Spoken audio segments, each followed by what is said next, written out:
As ties between India and China remain on the brink, the dragon continues to defend its aggression on the border. It has now pointed to an 1890 treaty between Sikkim and Tibet in an attempt to cement its claim to the Doklam Plateau at the tri-junction. China has fixed the India-China-Bhutan tri-junction at Mount Kipmochi, which is south to where India and Bhutan say the tri-junction lies.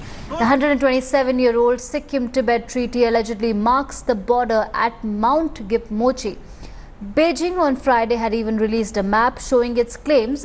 It is in this region that China is constructing a road which triggered opposition from both India and Bhutan.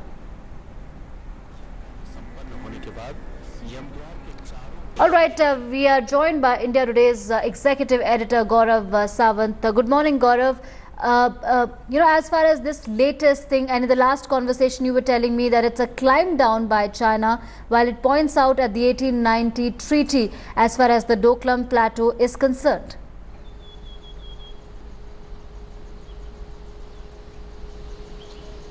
So the situation remains tense at the tri-junction is what sources tell India Today, but there is no physical contact. There is no jostling between troops of Bhutan and India on the one side and Chinese troops on the other side. As far as the diplomatic claims are concerned, there, even if China ratchets it up, it's at least coming back on the diplomatic table, because if you recall what happened on day one, we had very shrill and provocative statements coming from China. On day one, they were talking about 1962 war, that India shouldn't forget that. They were talking about 35-ton tank exercises and live firing drills in Tibet.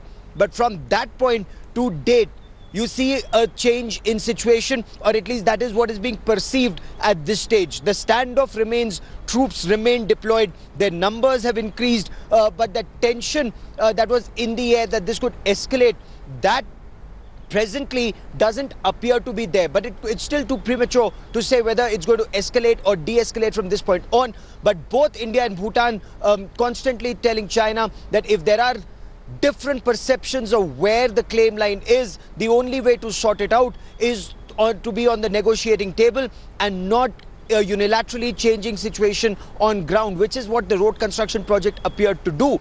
So that is where the situation stands at this point of time. Tense but under control. Tense but under control. I'm also joined by Anand Krishnan from Beijing on the phone line.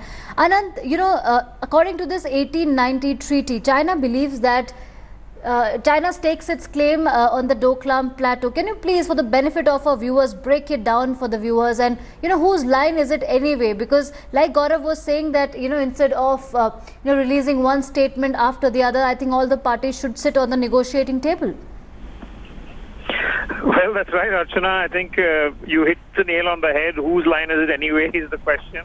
The Chinese releasing the map as well as the 1890 treaty reference seems to be a response to the statement from India and the statement from Bhutan.